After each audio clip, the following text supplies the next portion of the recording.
जय हिंद दोस्तों। आज हम 17th एंड 18 नवंबर 2024 विजनर्स न्यूज को कवर करेंगे। इस न्यूज के बेस आपके आज के ये क्वेश्चन रहेंगे, prelims as well as mains base. सारे के सारे पीवाईक्यू हैं, तो होलिस्टिकली आंसर दीजिएगा। आप अपना आंसर टेलीग्राम के चैट ग्रुप में दे सकते हैं और ये आपको पीडीएफ भी टेलीग्राम के ग्रुप में मिल जाएगी। Link is in description. चलिए शुरू करते हैं। सबसे पहले हम लोकेशन न्यूज देख लेते हैं। तो भाई रिसेंटली नाइजीरिया ने अनाउंस किया है प्राइम मिनिस्टर मोदी जी को award grand commander of the order of Niger. इसलिए न्यूज में था नाइजीरिया।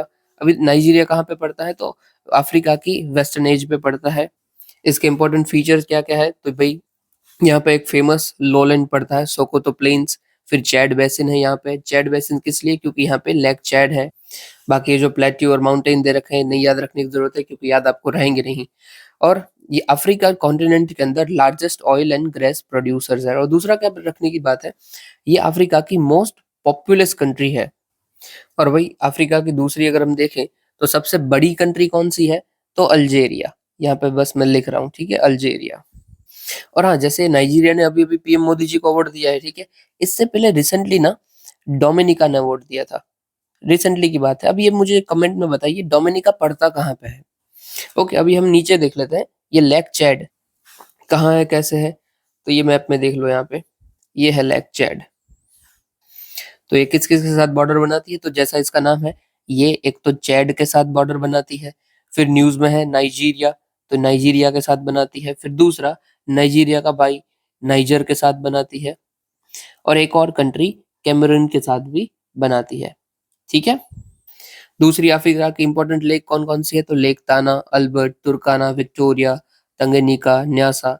ये सब हमने इस फोटो से 1000 बार देखी है। और नाइजीरिया की इंपॉर्टेंट बात देख ले तो यहाँ से रिवर बहती है, रिवर नाइजर, जो कि गिनी के वारियास से शुरू होती है और माली से होते हुए, बेनिन से होते हुए नाइजीरिया में आखिर में मिल जाती है अपने अटलांटिक ओशन में।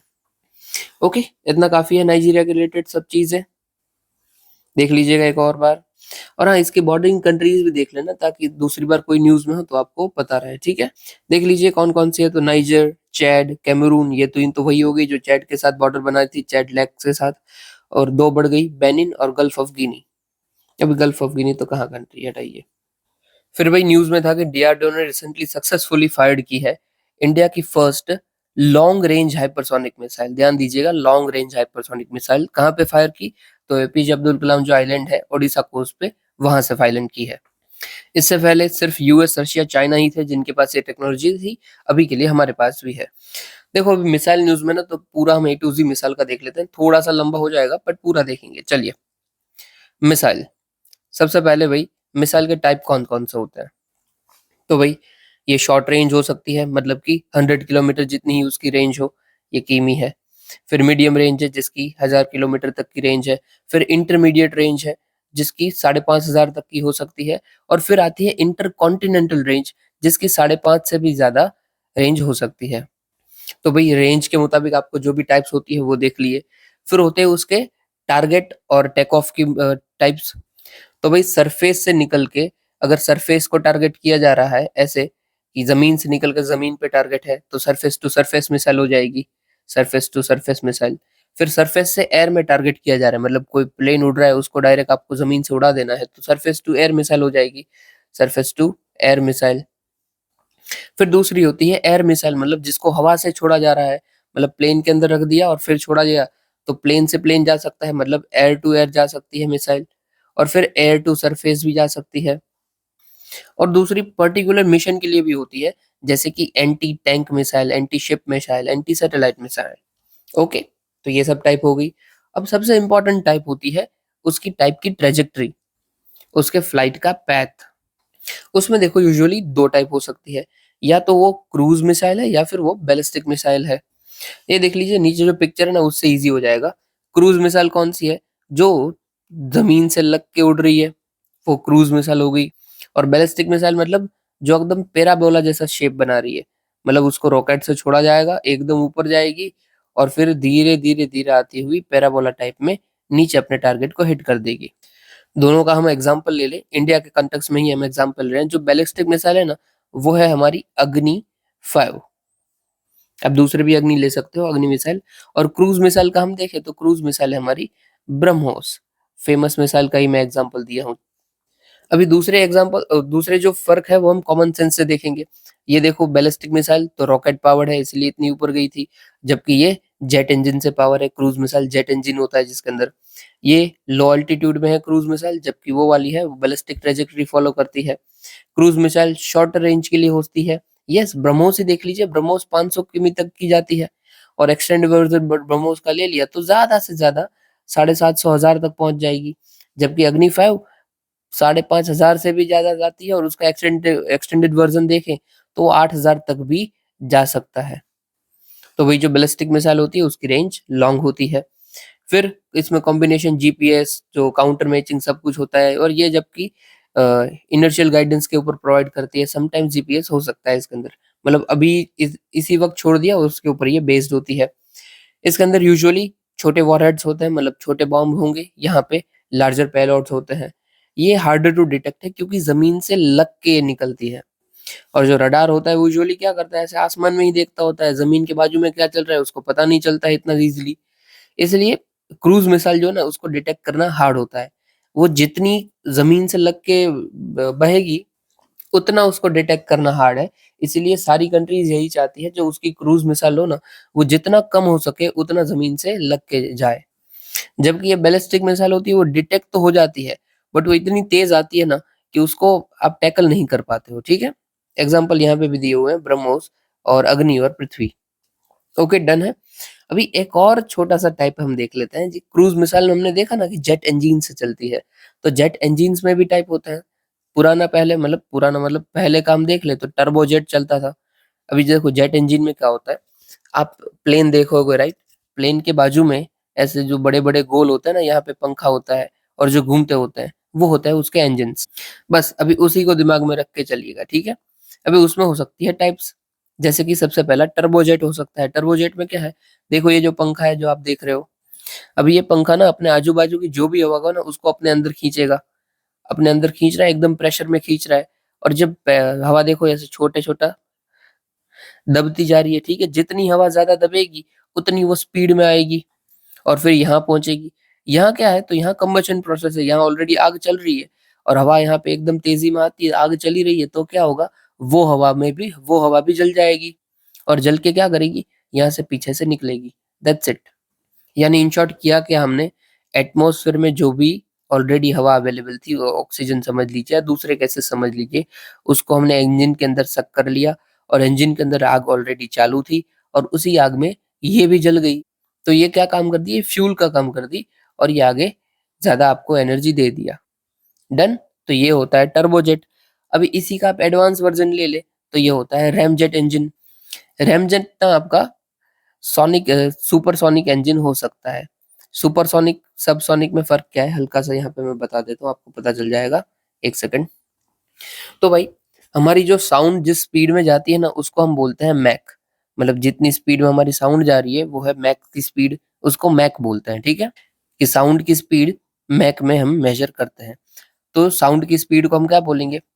1 मैक, और 1 मैक मतलब सोनिक स्पीड, और जो सोनिक से कम है, मतलब सोनिक मतलब 1 मैक मतलब कि साउंड की स्पीड, और उससे कम है मतलब उसका पार्ट है, सब पार्ट है, तो उसका मतलब क्या है कि वो लेस देन 1 मैक है। और कोई चीज़ साउंड की स्पीड से ज़्यादा है, मतलब समझ लीजिए कि 1 मैक से 5 मैक तक है, मतलब उससे 1 गुना, 2 गुना, 3 गुना, 5 गुना तक है, तो उसको हम सुपरसोनिक बोलेंगे। और समझ लीजिए कि कोई चीज़ है, वो 5 गुना से भी ज़्यादा है, मतलब हो सकता है वो 6 गुना हो सकता है वो 8 गुना हो, तो उसको हम हाइपरसोनिक बोलेंगे। मतलब कि एक एग्ज़ाम्पल लेते हैं कि कोई अपनी मिसाइल है, उसकी स्पीड साउंड से 10 गुना ज़्यादा है, तो उसकी स्पीड को हम क्या बोलेंगे? उसकी स्पीड को बोलेंगे 10 मैक, ठीक है? डन है। साउंड की speed is equal to Mach, और मैक के अकॉर्डिंग आपकी सारी स्पीड को निर्धारित किया जाता है, सबसोनिक, सोनिक, सुपरसोनिक मतलब 1 से 5 मैक तक, और हाइपरसोनिक मतलब 5 से भी ज़्यादा। तो ओके, अब इस रैमजेट का हम देखें तो इसकी स्पीड कितनी होती है? तो इसकी सुपरसोनिक स्पीड होती है। सुपरसोनिक मतलब 1 से 5 तक की हो सकती है। और जबकि स्क्रैमजेट देखें उसके नीचे वाला, तो इसकी स्पीड मोर देन 5 मैक हो सकती है। ठीक है? और देख लीजिए दोनों के में शेप में भी हल्का-सा फ़र्क होता है। मेनली तो काम क्या करता है देखो, ये रैमजेट और स्क्रैमजेट में पंखा हट जाता है। इसका शेप ही उस तरीके से हमने बनाया हुआ है कि जो हवा है इसके अंदर आए और कंप्रेस हो जाए, देखो एकदम कंप्रेस हो जाएगी क्योंकि इसका शेप ही ऐसा है। और कंप्रेस होके क्या होगा, यहाँ पे तो कंबशन प्रोसेस है कि वहां पे ऑलरेडी आग चल रही है और यहाँ से वो एक्सपेंड हो जाएगी और सारा का सारा आपका एनर्जी प्रोवाइड करेगी। डन है। ये सारे के सारे आपने टाइप देख लिए हैं, टाइप्स ऑफ मिसाइल्स। इससे ऊपर मिसाइल के में कुछ भी नहीं आ सकता है। ये नीचे क्वेश्चन है 2022 का, ऊपर है, इसको अटेम्प्ट जरूर कीजिएगा, उम्मीद करता हूँ आप कर पाओगे। चलिए अभी न्यूज को देखते हैं, इजीली समझ आ जाएगा आपको। ओके, सबसे पहले तो भाई क्या क्या हमने ये जो टेस्ट किया, जो हाइपरसोनिक मिसाइल लॉन्ग रेंज हमने बनाई, उसमें क्या क्या हमने डिमोन्स्ट्रेट किया। तो भाई एरोडायनेमिक डिमोन्स्ट्रेट किया कि हमारे एरोडायनेमिक कितने अच्छे हैं। फिर भी हमने स्क्रैमजेट प्रोपल्शन मॉड्यूल भी दिखाया, हमारा जो इंजन है इसके अंदर लगा हुआ स्क्रैमजेट इंजन, वो मैंने बता दिया कैसे है। फिर थर्मोस्ट्रक्चरल कैरेक्टरिस्टिक बताया कि ये कैसे एक्सट्रीम एनवायरमेंटल कंडीशन के में भी चल सकती है। और फिर हमने इसका सेपरेशन मैकेनिज्म भी बताया, ठीक है वो सब काम का नहीं है। हाइपरसोनिक मिसाइल क्या होती है तो मैंने बता दिया, एटलीस्ट जिसकी स्पीड 5 मैक जितनी हो, मतलब 5 से ज्यादा वाली सारी की सारी है। फिर स्पीड ऑफ साउंड में 1 मैक होता है, फिर 1 से 5 होता है वो सुपरसोनिक होता है, मैंने नीचे बता दिया। 5 से ज्यादा होता है वो हाइपरसोनिक होता है, बता दिया। हाइपरसोनिक वेपन जो होते हैं वो मनूवरेबिलिटी उसकी ईजी होती है, जाने दो हटा दिए। अदर मिसाइल सिस्टम इंडिया कौन कौन सी चल रही है, इंडक्टेड आकाश है, फिर ब्रह्मोस है, फिर अस्त्र मिसाइल है, नाग है, अग्नि है, और इवन हमारा ना इंटीग्रेटेड मिसाइल गाइडेंस प्रोग्राम जो है उसके अंदर हमने 5 मिसाइल बनी हुई है। 5 मिसाइल को याद कैसे करोगे, पटना याद कर लो आप, पटना।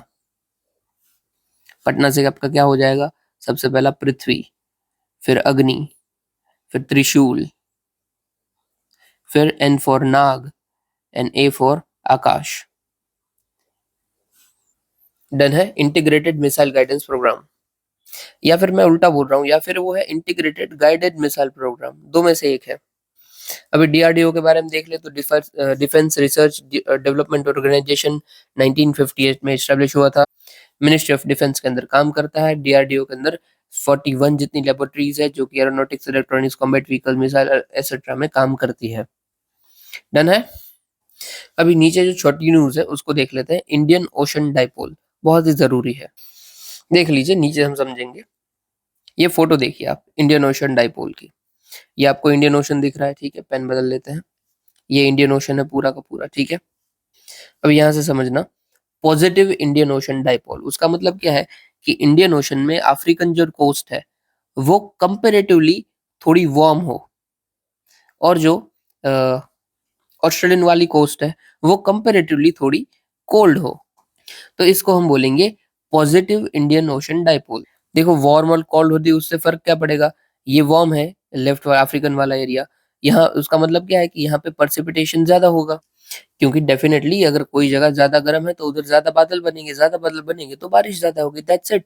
और अगर पॉजिटिव इंडियन ओशन डाइपोल है तो उसका इंडिया के ऊपर क्या इम्पैक्ट होगा, तो हमारे यहाँ की जो बारिश होगी ना वो अच्छी होगी। तो बस ऐसे याद रखिए, पॉजिटिव मतलब है तो मतलब इंडिया के लिए भी इसका इम्पैक्ट पॉजिटिव है, हमारे यहाँ की जो बारिश होगी वो अच्छी होगी। और इसी का उल्टा समझ लीजिए, नेगेटिव इंडियन ओशन डाइपोल में सेम उल्टा कंडीशन है कि जो ऑस्ट्रेलियन कोस्ट है वो ज्यादा गर्म होती है और जो अफ्रीकन कोस्ट है वो ज्यादा ठंडी होती है। और इम्पैक्ट क्या पड़ेगा, उल्टा इम्पैक्ट पड़ेगा इंडिया के ऊपर कि जो इंडिया की कोस्ट होगी वहां पे कम रेनफॉल होगी, दैट्स इट।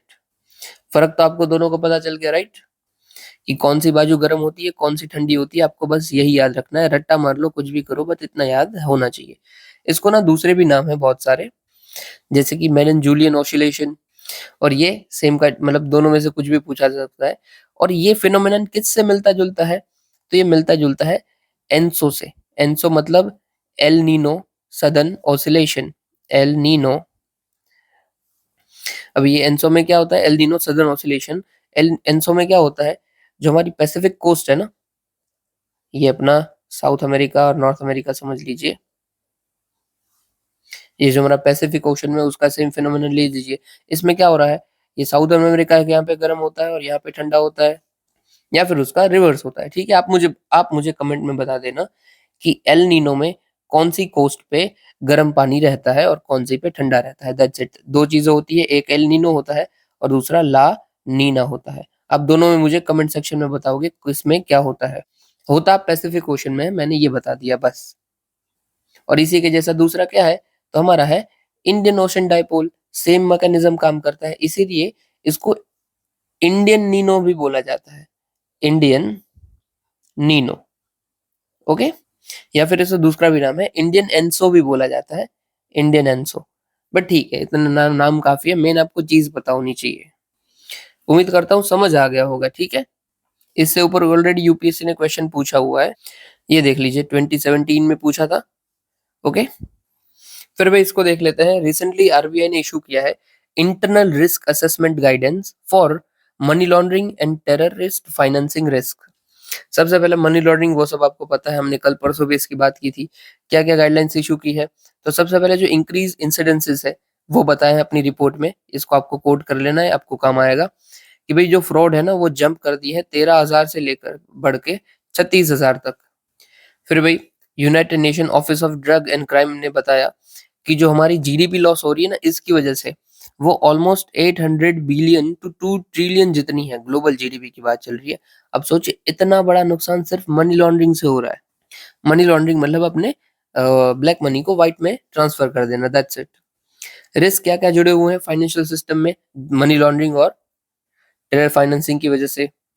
तो भाई सबसे पहला तो सिक्योरिटी की कंट्री, सॉरी सिक्योरिटी क्या, पॉलिटिकल।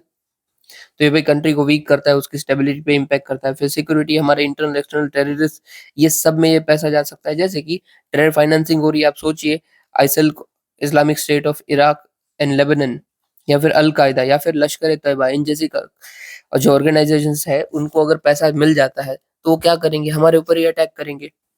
फिर वे इकोनॉमिक में क्रेडिट फ्रॉड बढ़ सकते हैं, सोशल में सोशल हार्मोनी, कम्युनिटी टेंशन वो भी बढ़ सकते हैं। ये सब आपको पता है, ठीक है ना। अगर डेफिनेटली आप खुद सोचिए, गलत तरीके का पैसा अगर गलत लोगों के हाथ में जा रहा है तो उससे खराब ही होगा। और इससे साथ साथ आप दूसरे 50 सोच सकते हो कॉमन सेंस से, ठीक है, अपने तरीके से सोचिए। इनिशिएटिव हमने क्या क्या लिए हुए हैं मनी लॉन्ड्रिंग और टेरर फाइनेंसिंग को रोकने के लिए? तो भाई इंडिया लेवल पे हमने बॉडी बनाई हुई है, पीएमएलए एक्ट लाए हैं और उसके रिलेटेड इन्फोर्समेंट डायरेक्टरेट काम करते हैं। ये नीचे दिया ही गया है कि फाइनेंशियल इंटेलिजेंस यूनिट आईएनडी और इन्फॉर्मेशन डायरेक्टरेट। फिर हमने फेमा रूल्स, फेमा एक्ट 2000 लेके आए हैं। और ग्लोबली हम देखें तो हमने इंटरनेशनल कन्वेंशन का साइन किया हुआ है, transnational organised crime related by Palermo convention. फिर भाई एफएटीएफ तो ऑलरेडी काम करता ही है, जो कि money laundering, counter terrorist financing को देखता है। और इसके अंदर ना दो लिस्ट भी आती है, एक होती है ग्रे लिस्ट। ग्रे लिस्ट मतलब कि ऐसी कंट्री जो टेरर फाइनेंसिंग कर रही है, कुछ हद तक आप रोक दीजिए तो हमको बचा लेंगे। अब ग्रे लिस्ट में भी उनके ऊपर सैंक्शन लगते हैं कि ये कंट्री भाई इनके साथ ट्रेड नहीं कर सकती, ऐसे ऐसे कुछ कुछ सैंक्शन लगते हैं। फिर ग्रे के बाद आती है ब्लैक लिस्ट। ब्लैक लिस्ट मतलब ये तो कर ही रही है, इसके साथ किसी को ट्रेड भी नहीं करना है, इसको किसी को पैसा भी नहीं देना है, एक्सेट्रा। ये सब ग्रे लिस्ट ब्लैक लिस्ट कौन निकालता है, तो एफएटीएफ निकालता है। ब्लैक लिस्ट के अंदर अभी के लिए कौन कौन सी कंट्रीज है, तो भाई ईरान ब्लैक लिस्टेड है, फिर जो अपना नॉर्थ कोरिया है वो ब्लैक लिस्टेड है, और फिर शायद रशिया भी ब्लैक लिस्टेड है, मुझे अभी याद नहीं है पर शायद है। और भाई ग्रे लिस्ट का देखें, यहाँ पे ग्रीन में मैं ग्रे लिख रहा हूँ, ठीक है, ये लिख लीजिए, ग्रीन में ग्रे लिख रहा हूँ। इसमें कौन कौन सा आता है, तो भाई अल्जेरिया, जो हमने अभी नीचे ही देखा था, ठीक है, कि सबसे बड़ी कंट्री अफ्रीका की, वो देखा। फिर democratic Republic of Congo DRC, फिर करेबियन आइलैंड की अपनी हैती, और थोड़े टाइम पहले ना टर्की एंड पाकिस्तान भी ग्रे लिस्ट का पार्ट थी। टर्की शायद पार्ट नहीं थी, बट पाकिस्तान तो थी ही थी। रिसेंटली लास्ट ईयर वो रिमूव हुई है। ओके चलिए, इतना काफी है, आप समझ गए। दूसरा भी मैं आपको बता सकता हूँ, टेरर फाइनेंसिंग के लिए ना आपने साइन किया हुआ है दिल्ली डिक्लेरेशन। रिसेंटली ही साइन किया था last year, Delhi declaration against terror financing. उसमें वो बोलते भी हैं कि नो मनी फॉर टेरर।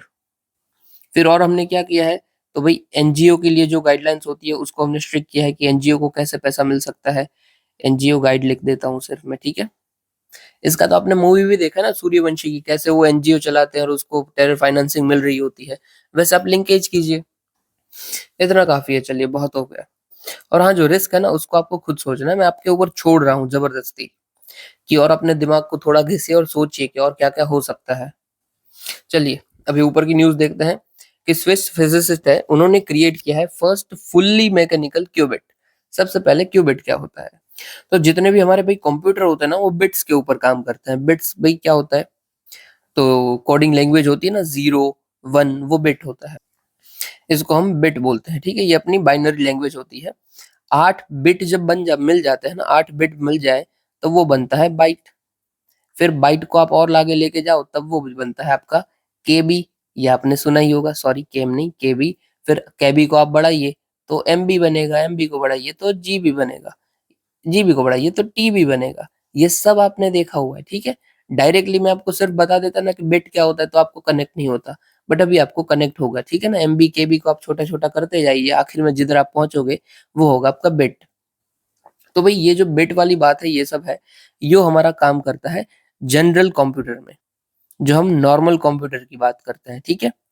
और इसी का सेम आप अगर क्वांटम कंप्यूटर ले लो, क्वांटम कंप्यूटर ले लो, उसमें क्या काम करता है, उसमें काम करता है क्यूबिट।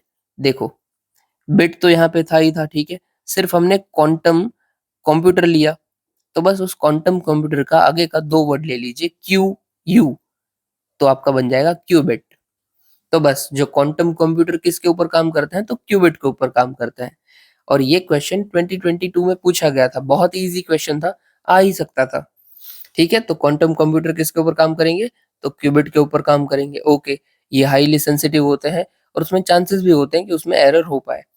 तो बस ये जो लाइन पकड़ी ना उसी को देख लीजिए कि एरर हो पाए, यही एरर ना हो क्वांटम कंप्यूटर के अंदर। इसीलिए जो स्विच के फिजिसिस्ट थे उन्होंने ही फर्स्ट फुल्ली मैकेनिकल क्यूबिट्स बनाए हैं, दैट्स इट। और क्या है, कैसे है, क्या काम करता है वो आपको जानने का जरूरत नहीं है, क्योंकि वो हो जाएगी क्वांटम मैकेनिक्स, और क्वांटम मैकेनिक्स यूपीसी इसी के लिए काम की नहीं है। दूसरी चीजें देख लेते हैं जो कंप्यूटर क्वांटम कंप्यूटर्स के लिए काम की है। तो भाई क्वांटम कंप्यूटर जो है वो क्वांटम कंप्यूटिंग के ऊपर काम करते हैं। इसमें सब एटॉमिक जो पार्टिकल्स है वो डिफरेंटली बिहेव कर सकते हैं फ्रॉम मैक्रो लेवल फिजिक्स। मतलब कि इसके जो पार्टिकल्स होते हैं वो दोनों तरीके से काम कर सकते हैं। ये पार्टिकल वेव्स में भी हो सकते हैं और अपनी जो स्टेट है उसमें भी हो सकते हैं। मतलब कि क्या, समझोगे नहीं आप, मैं एग्जांपल लेके आपको समझाता हूँ कि भाई इसके ना दो प्रिंसिपल है, ये प्रिंसिपल से ही हम समझेंगे, ठीक है। ये वेव पार्टिकल डुअलिटी आप याद रखिएगा कि हाँ भाई ये ऐसा कुछ होता है, वेव पार्टिकल डुअलिटी। इसके प्रिंसिपल क्या क्या है, तो एक होता है सुपरपोजिशन, दूसरा होता है एंटेंगलमेंट। सबसे पहले सुपरपोजिशन देखते हैं। सुपरपोजिशन मतलब क्या, कि ये पोजीशन नॉर्मल नहीं है, सुपर है। नॉर्मल पोजीशन क्या होती है कि एक कॉइन इमेजिन कीजिए, कॉइन क्या हो सकता है, या तो वो हेड होगा या तो वो टेल्स होगा। पर इन सुपर पोजीशन क्या है कि एक साथ दोनों भी हो सकता है। समझे नहीं, राइट। जैसे हमने देखा था ना कि यहाँ पे 0 और 1, बाइनरी लैंग्वेज आप लिख रहे हो तो क्या होता है, या तो आप 0 लिखिए या तो आप 1 लिखिए। मतलब वो कोड क्या हो सकता है, तो 0 1 1 0, ऐसा कोई कोड बन के आपकी लैंग्वेज बन सकती है, बिट बन सकता है। जबकि सुपर पोजिशन में क्या है, एक साथ दोनों जा सकता है। मतलब बस ये कॉइन वाला ये लीजिए कि हमारा नॉर्मल कॉइन क्या होता है, हेड या टेल ही दिखा सकता है ना। पर अगर सुपर पोजिशन वाला कॉइन हो ना तो एक साथ दोनों भी दिखा सकता है। ओके, तो यही है हमारी सुपर पोजिशन।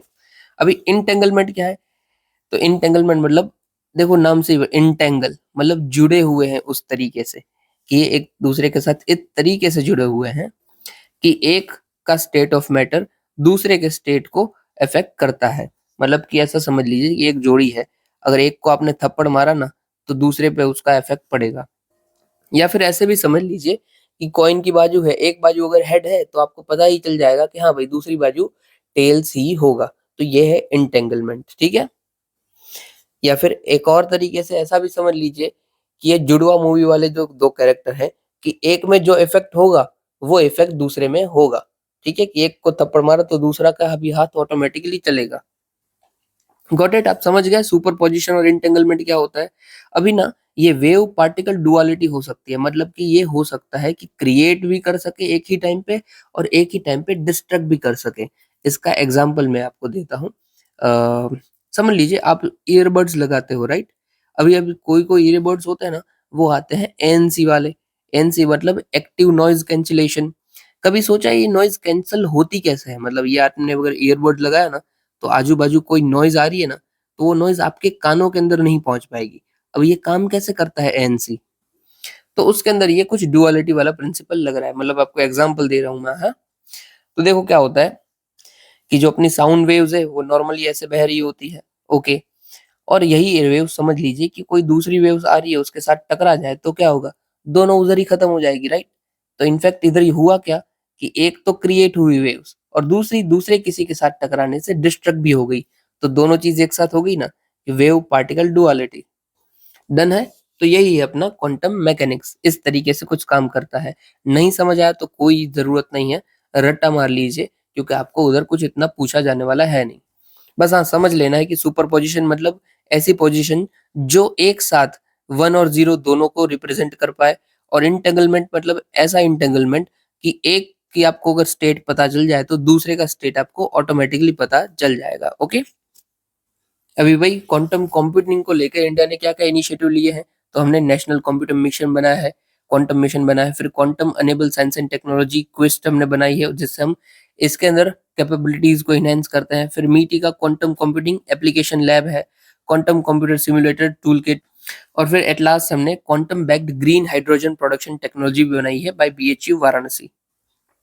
उम्मीद करता हूँ समझ आ गया होगा, बाकी आप रट्टा मार लेना। ओके।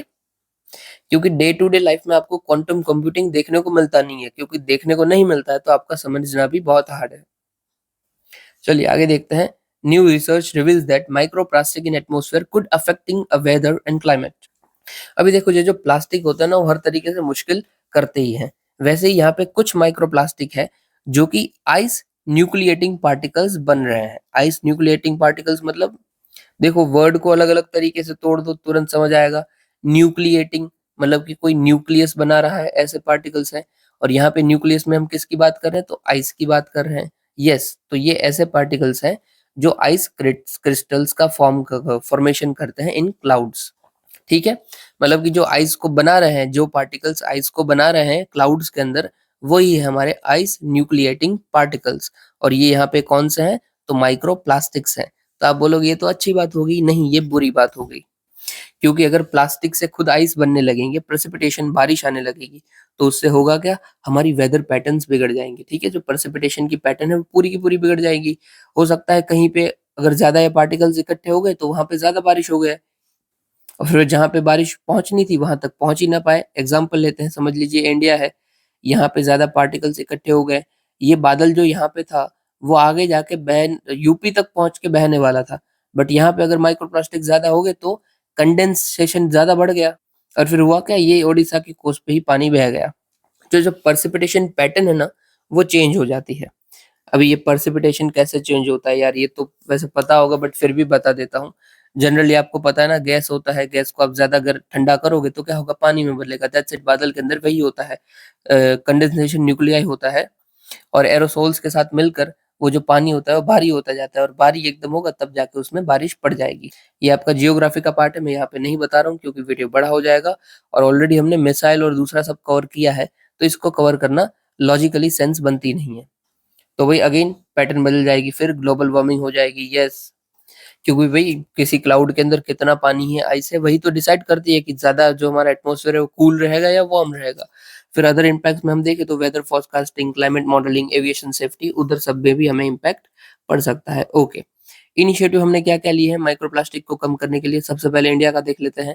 तो भाई ban on single use plastic हमने लगाया हुआ है, फिर प्लास्टिक वेस्ट मैनेजमेंट टू 2016, और khadi and village industry corporation का रीप्लान, जो कि रिड्यूस करता है प्लास्टिक को फ्रॉम नेचर। इसको आपको यूज करना है। ठीक है, ये बहुत ही अच्छा इनिशिएटिव है, इसको आपको यूज करना है। ये दो तो आपको पता ही रहेंगे, याद रहेंगे। फिर ग्लोबली हम देख ले तो ग्लोबली हमने global partnership on plastic pollution and millilitres लाया है। फिर यूनाइटेड नेशन एनवायरमेंट असेंबली का रिजोल्यूशन है to end plastic pollution and forge international legally binding agreement. और फिर at last International Atomic Energy Agency का न्यू टेक प्लास्टिक्स। ओके, तो ये जो प्लास्टिक होता है, सोर्सेज ऑफ एटमॉस्फेयर क्या क्या है उसके अंदर, किधर से आता है, तो भाई टेक्सटाइल इंडस्ट्रीज और टायर इंडस्ट्रीज से आता है।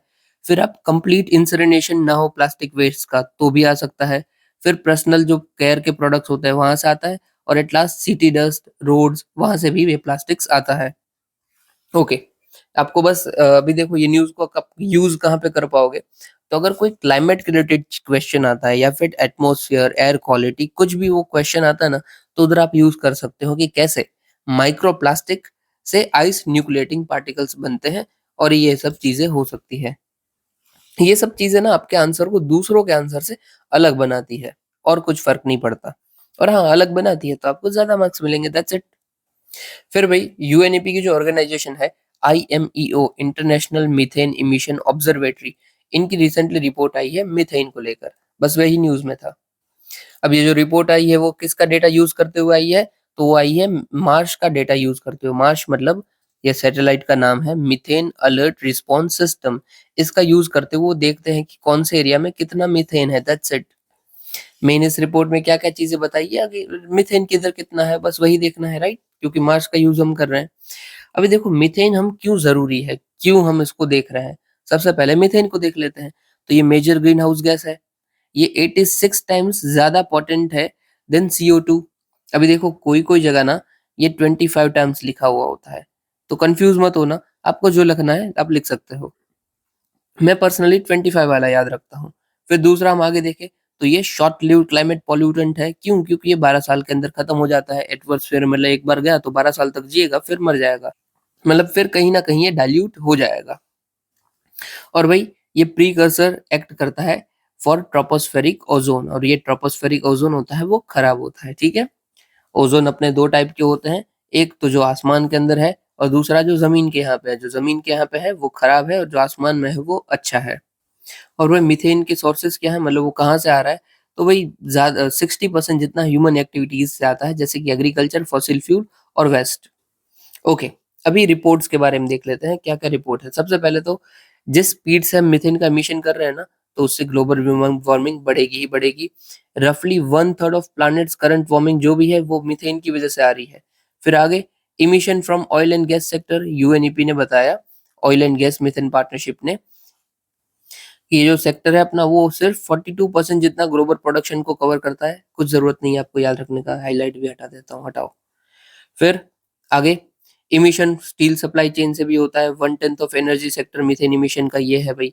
फिर poor response emission through Marsh, IMU alert जो भी जाहिर कर रहा है उसको कुछ खास रिस्पॉन्स मिलता नहीं है। ये सब हल्की फुल्की बातें, ये सब आपको नहीं देखनी है। ये बस याद रखिए कि 1/3 जितना प्लानिट का करंट फॉर्मिंग जो है वो मीथेन की वजह से, ठीक है। इनिशिएटिव हमने क्या क्या लिए हैं मीथेन को कवर करने के लिए, सॉरी, तो भाई global methane pledge, climate action, clean air coalition, global methane alliance, ये सब सारे सारे हैं। आपको जो भी याद रखता है आप याद रख सकते हैं। इंडिया के मिशंस वो आपको ज्यादा जरूरी तरीके से याद रखने हैं, तो national innovation in climate resilient agriculture, फिर नेशनल लाइफ स्टॉक मिशन, फिर गोवर्धन स्कीम, और new national biogas organic manure program. Constant कौन कौन से न्यूज में रहते हैं, तो livestock mission, Govardhan scheme लगातार हमेशा न्यूज में रहते हैं, और रिसेंटली ये नया है biogas and organic manure program, तो इसको भी आपको याद रखना है। ओके, इतना काफी है, चलिए नेक्स्ट देखते हैं। तो भाई IER की रिपोर्ट आई है related to public distribution system in India. Okay, सबसे पहले तो PDS देख लेते हैं, पब्लिक डिस्ट्रीब्यूशन सिस्टम। तो ये भाई कवरेज करता है world's largest food distribution program. जो गरीबों को खाने के लिए वो दुकानों पे सामान मिलता है, मतलब सरकारी दुकानों पे, कि गेहूं चावल ये वो सस्ते अनाज की दुकान, वही यहाँ पे बात चल रही है, ठीक है। वही है पब्लिक डिस्ट्रीब्यूशन सिस्टम। ये भाई किसकी रिस्पॉन्सिबिलिटी है, मतलब कौन बांटता है, तो सेंटर और स्टेट दोनों मिलके बांटता है। सेंटर कैसे, तो भाई फूड कॉर्पोरेशन ऑफ इंडिया जो है वो चीजों को प्रोक्योर करेगा, मतलब जो गेहूं चावल है वो MSP के किसान से लेगा कौन, तो फूड कॉर्पोरेशन ऑफ इंडिया लेगा। फिर उसको स्टोर करना, उसको ट्रांसपोर्ट करना, जगह जगह बांटना, वो सब काम FCI ही करता है। फिर स्टेट का काम क्या है, तो इसको ऑपरेशनलाइज करना, दैट्स इट। फिर आइडेंटिफाई करना कि कौन कौन सी फैमिलीज है जिसको हमें ये फ्री में राशन देना है या फिर सस्ते में राशन देना है, और राशन कार्ड इशू करने का भी काम स्टेट्स का ही होता है। अभी PDS सिस्टम के अंदर इवोल्यूशन देखें, तो वही रिवैम्प PDS आया था 1992 में, फिर टारगेटेड PDS 1997 में, फिर आया अंत्योदय अन्न योजना, और फिर नेशनल फूड सिक्योरिटी एक्ट, और अभी के लिए हमारा चल रहा है प्रधानमंत्री गरीब कल्याण अन्न योजना। इसके अंदर हम जो भी गरीब होता है उसको फ्री में राशन देते हैं। कितना राशन देते हैं, तो 5 kg जितना ग्रेन्स देते हैं, और 2 kg जितने पल्सेस देते हैं। ओके, और ये जो होता है ना वो पर फैमिली होता है। अभी देखो इसके अंदर भी ना हमने एक चीज अलग से की है, priority house hold. Priority house hold में क्या है कि ये एकदम ही गरीब है और इसको हमें ज्यादा अनाज देने की जरूरत है। इसमें जो हम देंगे ना वो पर पर्सन देंगे। ओके, ध्यान देना, एक्स्ट्रा में बताया है, याद रहे तो अच्छा है, बाकी कोई बात नहीं। अभी देखो रिपोर्ट ने भी क्या क्या फाइंडिंग्स की है, कि जो अपना PDS चल रहा है ना उसमें काफी दिक्कत है, जैसे कि एक तो लीकेज हो रही है, कि 28% ऑफ जितने भी ग्रेन्स अलोकेट हो रहे हैं ना, वो जो बेनिफिशियरीज हैं उन तक पहुंच ही नहीं पा रहे हैं, और इससे लॉस कितना होता है हमारा, ऑलमोस्ट 70,000 करोड़ का लॉस हो जाता है। इसका मैं लाइव एग्जांपल देता हूँ। ये जो मैंने आपको क्या बताया कि 5 केजी जितना अनाज मिल रहा है, ठीक है। मैं खुद एक बेनिफिशियरी से ही मिला था, हमारी बातचीत हो रही थी ना, तो बोला है कि हाँ यार, गवर्नमेंट दे तो देती है हर महीने 3 केजी जितना। मैंने कहा यार 3 केजी क्यों? ही सेड लाइक यार 3 केजी तो देती है गवर्नमेंट, हर महीने का टारगेट है ना कि 3 केजी मिलेगा, उससे ज्यादा नहीं मिलेगा। तब जाके मुझे पता चला कि ये जो दुकान चल रहा है ना पीडीएस की, मतलब जो शॉप के ओनर्स हैं, जो अधिकारी हैं, वही ये सब बेनिफिशियरीज को बोले हैं कि भाई आपको 3 केजी का मिल सकता है। तो जो बाकी का 2 केजी होता है उसका वो क्या करते हैं, उसका वो करप्शन करते हैं। क्योंकि जो लेने आ रहे हैं वो तो इतने भाई एजुकेटेड है नहीं, उन्हें पता नहीं चलता है कि हमारे 2 केजी खा जा रहे हैं। फिर ये खा जाते हैं और उससे पैसा कमाते हैं। तो यही पार्ट है ये 28% जितना। अब सोचिए हर एक इंसान के 2-2 किलो खा जाना, वो कितना खा रहे हैं। और ये जो डेटा हमें मिला है, डेटा बहुत कम होता है। अगर ये डेटा में ही 28% बोला है, तो आप सोचिए एक्चुअल में ये कितना होगा, क्योंकि ऑफिशियल डेटा हमेशा गलत होते हैं, क्योंकि उसमें आप 100% तो कवर नहीं कर पाओगे ना सिस्टम के लूप होल्स को। फिर आगे हम देखें तो एफिकेसी में भी दिक्कत है, मतलब जितना उसे एफिशिएंटली काम करना चाहिए, वो कर नहीं पा रहा है, उसमें लिमिटेड है लीकेज मेन। और इसमें दूसरा क्या दिक्कत आता है, तो भई राशन कार्ड को भई आपको आधार कार्ड के साथ जोड़ना है, फिर पॉइंट ऑफ सेल मशीन्स लानी है, ये वो बहुत सारी चीज़ें। रीजनल वेरिएशंस भी है, जैसे कि दूसरी जगह तो सब ठीक चल रहा है, जैसे कि बिहार, वेस्ट बंगाल ने बहुत ही अच्छी चीज़ें अच्छी तरीके से इम्प्रूवमेंट किया है, जबकि नॉर्थ ईस्ट के जो हमारे स्टेट्स हैं, वो बहुत पीछे हैं, जैसे कि अरुणाचल, नागालैंड, और साथ में वेस्टर्न बाजू देखें तो गुजरात भी पीछे है, मतलब कि वहाँ पे भी आपको बहुत ज़्यादा हाई लीकेज देखने को मिलता है, करप्शन देखने को मिलता है। ओके, तो ये सब जो है वो पीडीएस की समस्याएँ हैं, और भी हो सकती है, आप और भी ला सकते हो अपने दिमाग से। पर रिकमेंडेशन यहाँ पे क्या बोली जा रही है, सबसे पहले तो आप इफेक्टिव टारगेटिंग बेनिफिशियरीज कीजिए, मतलब जो एकदम बॉटम 15% है ना, उसको आप फ्री में दे दीजिए, और बाकी के जो है उसको आप एमएसपी पे 50% दे दीजिए। एमएसपी पे क्यों? क्योंकि जो गवर्नमेंट लेती है ना, वो एमएसपी पे लेती है, और गवर्नमेंट को भी कुछ तो पैसा चाहिए होगा ना, तो बोल रहे हैं कि 50% ऑफ एमएसपी पे दे दीजिए। मतलब कि अगर आपने 100 रुपए में लिया है तो वो 50 में दे दो, काफ़ी रहेगा। फिर आगे देखें तो डायरेक्ट बेनिफिट ट्रांसफर कीजिए, मतलब डायरेक्ट अकाउंट के साथ आप कनेक्शन लाइए, आधार कार्ड तो आपने कर ही दिया, आधार अनेबल्ड, बढ़िया है, वैसे कुछ लाइए। फिर है ये जितनी भी शॉप है, फेयर प्राइस शॉप है, उसको आप न्यूट्रिशन हब में ट्रांसफर कर दीजिए। मतलब उधर जो भी आ रहा है ना, उसको पता चलना चाहिए कि ये मुझे न्यूट्रिशियस चीज़ें खानी है, ठीक है? इससे आप इज़िली जो टैकल कर पाओगे सिम्फनी ऑफ ग्रेन्स को, मतलब आपको और हाँ, ये 2 चीज़ें जोड़ दी है। एक तो न्यूट्रिशन में ट्रांसफ़र कर दीजिए, और दूसरा इसको कूपन अप्रोच कर दीजिए, मतलब जिसको जो कूपन मिल रहा है उसको उतना ही ग्रेन मिलेगा। इससे जो ये ग्रेन्स है वो चोरी हो रहे हैं ना, वो कम हो जाएँगे। जैसे हम बड़ी कुछ-कुछ होटल्स में जाते हैं ना, जो हाईवे पे होती है, कि कूपन दिया तभी आपको वो चीज़ मिलेगी। तो इससे चीटिंग होने के चांस बहुत कम हो जाते हैं, कि भई किसी ने पैसा नहीं दिया, ये वो। सेम चीज़ आप इधर लेके आ जाइए पीडीएस के अंदर। ओके, अभी देखो यही टाइप, इसी के ऊपर से क्वेश्चन ना ऑलरेडी यूपीएससी ने पूछ लिया है 2 बार। ये देख लीजिए यहाँ पे, कि रिफॉर्मेटिव स्टेप्स क्या होने चाहिए गवर्नमेंट्स के, ताकि फूड ग्रेन डिस्ट्रीब्यूशन सिस्टम है वो मोर इफेक्टिव हो जाए। अभी के जो हमने रिकमेंडेशन देखे उसको आप यूज कर सकते हो। और फिर दूसरा क्वेश्चन क्या पूछा था, कि मेजर चैलेंजेस कौन से हैं पीडीएस सिस्टम के अंदर, और वो कैसे टैकल हो सकते हैं। तो ये दोनों चीज़ हम ऊपर वाली चीज़ से, ऊपर वाले जो हमने डिस्कस किया उससे एड्रेस कर सकते हैं, ठीक है? और दूसरा आप खुद भी पढ़ के कर सकते हैं। ध्यान का देना है कि ये ऊपर वाला जो है वो 10 मार्क्स का क्वेश्चन है, तो 2 पेज जितना ही लिखिए, और तीसरा नीचे वाला जो है वो 15 मार्क्स का है, तो आपको 3 पेज लिखने पड़ेंगे। अभी आप 3 पेज कैसे लिखोगे? क्योंकि डायरेक्ट बोला है कि स्टेप्स बताओ, तो देखो स्टेप्स आप बता रहे हो ना, तो उससे पहले आप बता सकते हो कि सबसे पहले पीडीएस सिस्टम क्या है? ये कैसे काम करता है इंडिया के अंदर? इसके अंदर क्या-क्या चैलेंजेस हमें आ रहे हैं, और फिर इस चैलेंजेस को हम टैकल कैसे कर सकते हैं, तब जाके आपका 15 मार्क्स का आंसर लिखा जाएगा। ओके, चलिए अभी आगे देखते हैं। अभी सारी की सारी शॉर्ट न्यूज़ देते हैं, थोड़ा हम जल्दी से देखने की कोशिश करेंगे। भई सबसे पहला है कि फर्स्ट ट्राइलेटरल पावर ट्रांज़ैक्शन हुआ है। नेपाल के अंदर जो पावर जनरेट हो रहा था, उसको हमने बांग्लादेश तक पहुँचा दिया है थ्रू इंडिया। बस यही न्यूज़ में, इसको आप यूज़ कैसे कर सकते हो, कि कैसे हमारा bilateral as well as trilateral cooperation बढ़ रहा है। कैसे इंडिया वन वर्ल्ड फैमिली पे एम्फैसिस कर रहा है। जो हमारा आया था ना कि वन वर्ल्ड, वन सन, वन ग्रीड। उसके ऊपर हम काम कर रहे हैं। हालाँकि ये सन के ऊपर की ग्रिड नहीं है, but one world one grid तो है ही है। ये भाई क्या शोकेस करता है, तो ग्रेटर सब regional cooperation including in energy sector और इंटरलिंकेजेस बढ़ाता है बिटवीन इकोनॉमीज। ओके, इवन ये आप बांग्लादेश या नेपाल के बारे में क्वेश्चन पूछा है ना, उधर पे आप इसको यूज करो कि कैसे ये अच्छा काम चल रहा है। फिर है यूनिफॉर्म प्रोटेक्शन प्रोटोकॉल। इसमें भाई जितनी भी हमारी ग्रिड है ना, उसको अच्छा करने की बात है।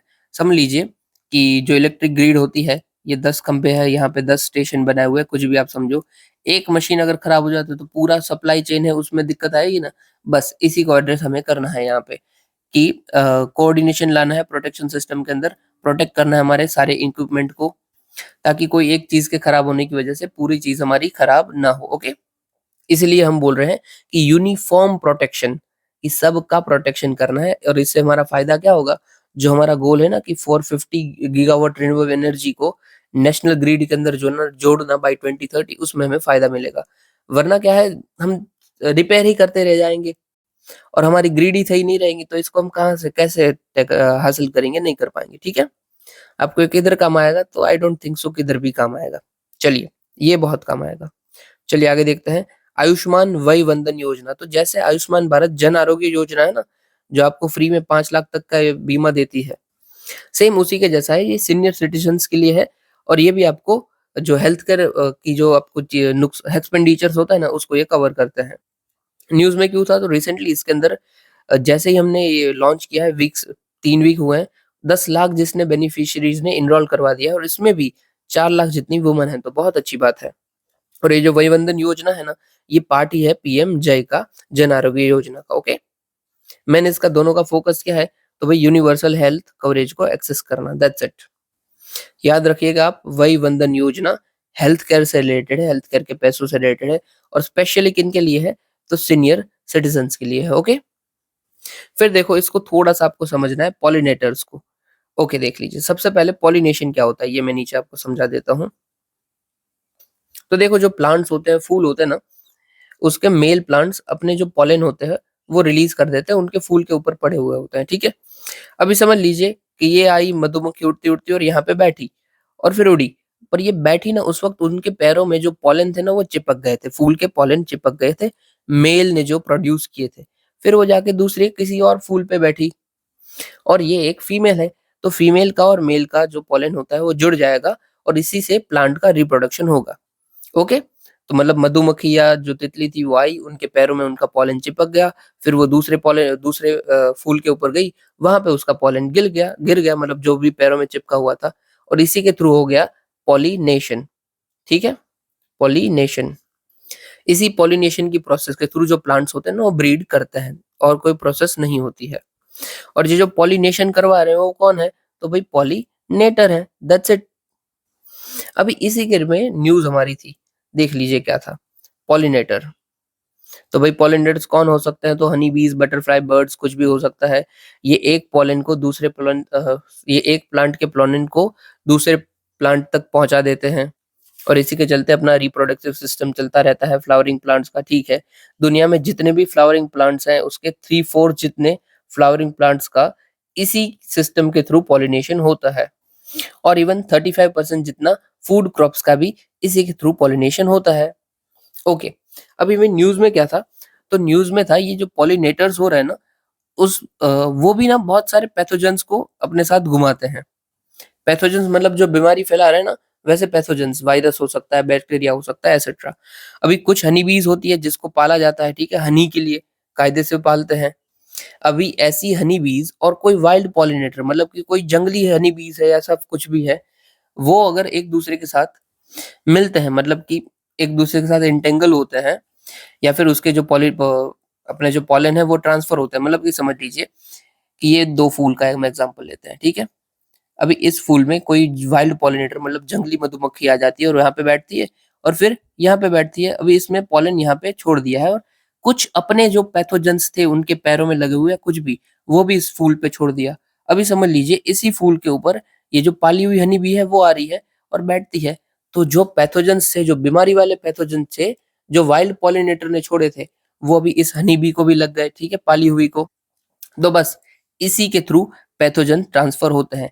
कि एक के जो पैथोजन से वो फूल पे बैठे गिर गए, तब जाके कोई दूसरा आया, वो बैठा तो उसको वो बीमारी लग गई। ओके, अभी दोनों में फर्क क्या होता है? अभी देखो इस ये जो ट्रांसफर ओवर ना उसके दो नाम होते हैं, एक तो स्पिल ओवर और एक स्पिल बैक। स्पिल ओवर में क्या होता है, जो पाली हुई हनी बीज है ना, उससे पैथोजेंस जंगली में जाते हैं, तो स्पिल ओवर हो गया। और इसका उल्टा देख लो, तो जो जंगली से पाली हुई में पड़ता है तो वो होता है स्पिल बैक। ओके, क्लियर है?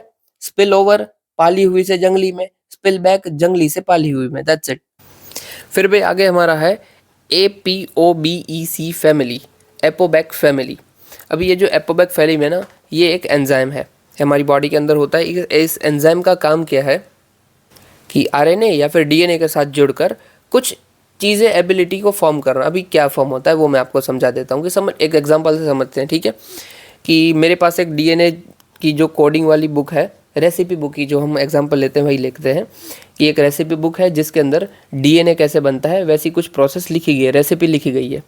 अभी ये बुक के अंदर जो भी लिखा हुआ ना, उसको कोई बीच में आता है, ये एपोबैक फैमिली को देख लीजिए, वो बीच में आता है और जो राइटिंग है ना उसको चेंज कर देता है। तो क्या होगा, मेरी बुक भी बदल जाएगी, जो मैं बनाने वाला था वो भी बदल जाएगा। सेम ये एपोबैक भी वही करता है। ये क्या करता है, ये वायरस के अंदर जाता है और वायरस का जो भी कोडिंग है ना उसको ये बदल देता है।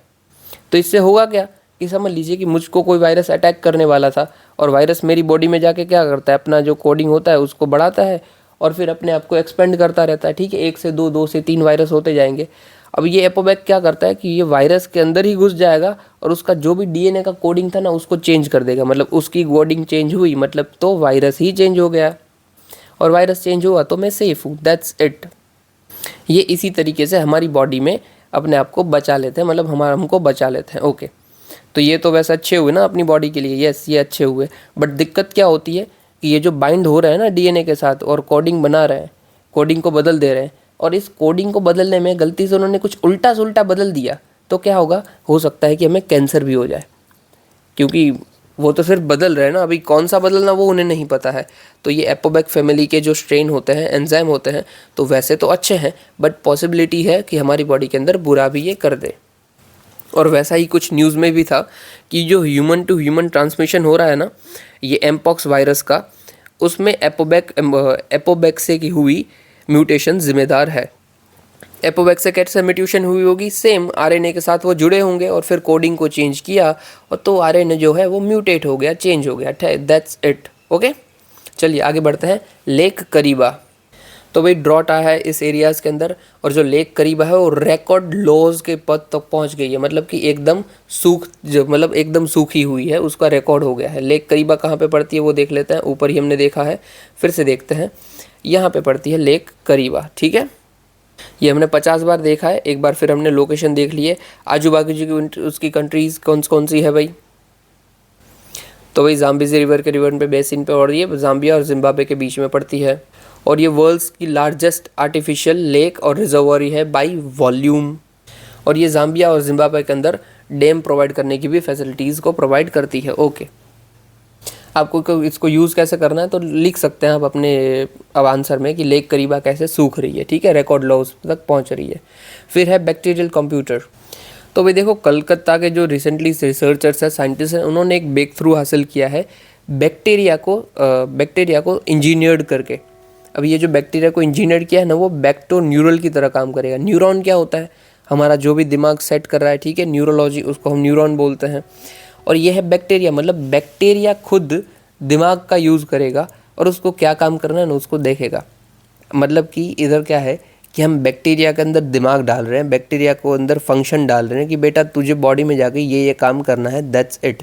हम क्या क्या काम करवाएंगे उसके, तो भाई अर्ली डिजीज़ डिटेक्शन करवाएंगे, कोई ट्रीटमेंट करवा देंगे, फिर फास्टर कंप्यूटिंग, बायो कंप्यूटिंग, उसके अंदर भी हम इसको यूज़ करेंगे, या फिर कार्बन सिक्वेस्टर के अंदर यूज़ करेंगे कि भाई इसने कार्बन को आप ऑब्जर्व कर लीजिए। ये सब है। ओके, मेनली आपको याद क्या रखना है बैक्टीरियल कंप्यूटर के अंदर, तो हमने कुछ ऐसा बैक्टीरिया को इंजीनियर्ड किया है जिसको हम स्पेसिफिक टास्क दे सकते हैं परफॉर्म करने के लिए। ओके, और इसमें दिमाग क्या होगा, तो बैक्टीरिया को ही आप दिमाग प्रोवाइड करोगे कि इस तरीके से आप काम कीजिए, इसी को आप बोलोगे बैक्टो neuron. Okay, so that's it for this video. अगर आपको वीडियो अच्छा लगा हो तो लाइक, कमेंट, शेयर, सब्सक्राइब ज़रूर कीजिएगा। सुनने के लिए आपका शुक्रिया। जय हिंद।